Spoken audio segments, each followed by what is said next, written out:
prices of gold and silver touch an all-time high. Is this a bubble or a rally? Gold ने 1.2 लाख पर 10 ग्राम cross किया है. Silver has crossed 1,60,000 rupees per kilo. Cash market में तो उससे कहीं ज़्यादा रेट चल रहा है. Everywhere I go, clients, friends, family, WhatsApp group, brokers, news channel, everywhere this is the only topic which has been spoken about. People are asking me, did we miss the rally? Should we participate now? In this video, I will really take you deep into why there is so much of rally in the gold and silver prices, how long the cycles can be, and what you as an investor should do when this kind of rally comes, and what you should do with your existing assets, or whether you should invest at this point of time or no.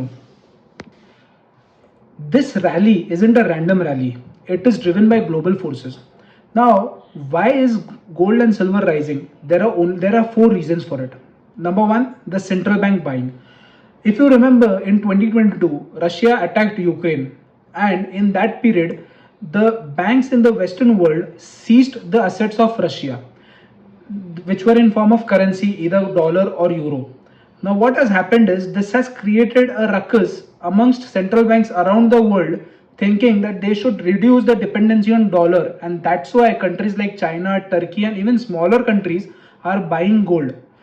Now what happens is, when they are buying the gold, the prices go high because they are buying at higher prices, and the demand also increases, and in this case the retail also tries to ride the wave of the gold. Number 2, inflation and rate cut. Now let me give you a simple example. You have 100 rupees today. Let us assume you have 200 rupees today. 100 rupees to invest, 100 rupees to spend. The rate of return on your investment is 8%, and the inflation is 5%. So next year your 100 rupees will be 108 of investment, and when you go to spend, that 100 will be 105. So there is a 3 rupee gap between what you earned and what you spent. This is nothing but real returns. Now what happens is, when the inflation increases, let's say when the inflation goes from 5% to 6%, and the interest rate comes from 8% to 7%, that 3 rupee spread has now come to 1 rupee. And when this kind of scenario happens, people tend to buy safe haven assets, which is nothing but gold.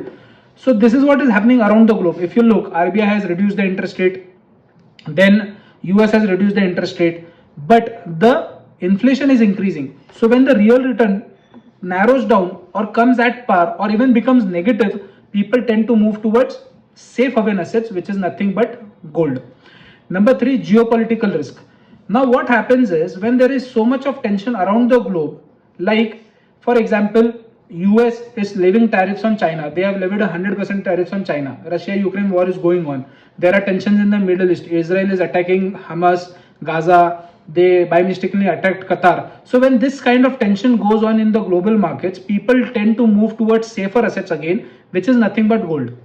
Additionally, the demand for silver has increased.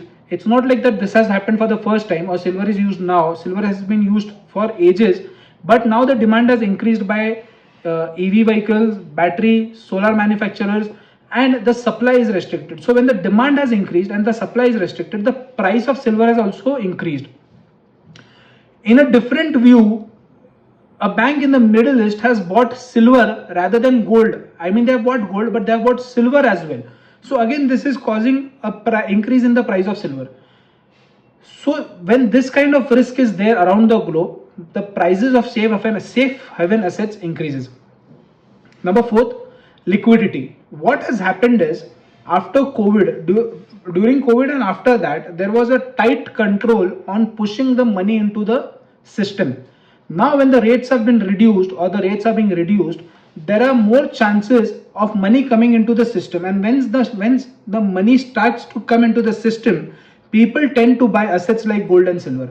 So these are the 4 factors which is driving the prices of gold and silver, and this has brought a lot of increase in the price of gold and silver in the past 1 year. Now let's take a step back. Commodities just don't move in months. ऐसे नहीं है कि अभी ये rally चालू हुआ, ये 2-4 महीने का रैली है. Commodity cycle is a very long cycle. According to the World Bank, the cycles of commodity can last from 6 to 8 years, which means अगर कोई रैली या कोई करेक्शन चालू हुआ है तो वो 6 से 8 साल तक भी चल सकता है. And this are called as super cycles. Now let's take a simple example. Gold in 2002 was 5,000 rupees per 10 gram, which came up to 29,000 in 2011. But after that, for a period of 4 to 5 years, the gold prices were rather flat or negative by 20 to 25% in that 4-year period. Similarly, silver in 2012 August, it was near 50,000. If someone has invested 50,000 in 2012 in silver, his return up to August 2020 would have been zero, and rather would have been negative so many times in that period. So for an 8-year period, there was no movement in silver. Now what happens is, these cycles are so long or so prolonged that we think that the gains will work in perpetuity. It is not going to be the case. If there is an up cycle, it will always be followed by a down cycle, and the up cycle as well as the down cycle will be as long as we can think of, and could range up to 6 to 8 years. And this is what historically has been shown in gold and silver's prices. Now let's look at the real life examples, how this prices of gold and silver affects the economy as a whole.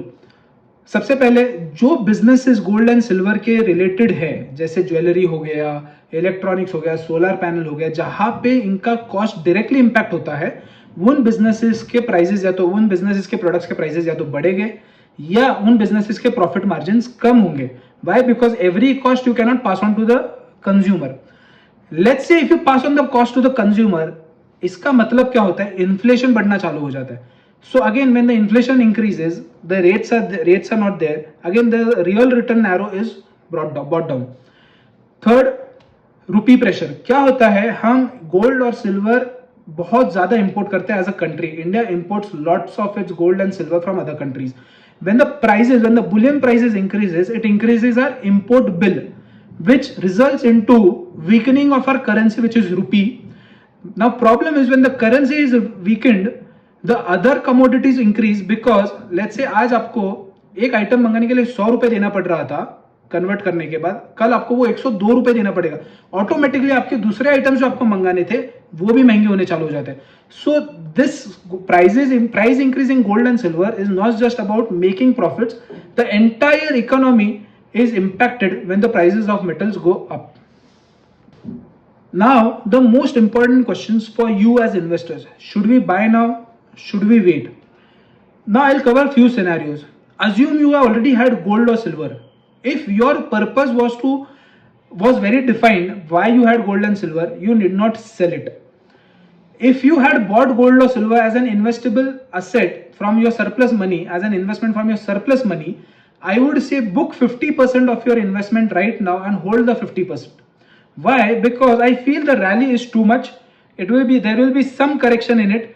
So when you book 50% today, you can cover that 50% later on when it falls. And if it goes up again, you have that 50%, another 50% to give you the additional return. Those who have not bought the commodity, and if you think that whether we have missed the rally, I would say you haven't. Like I said, the cycles can be long enough.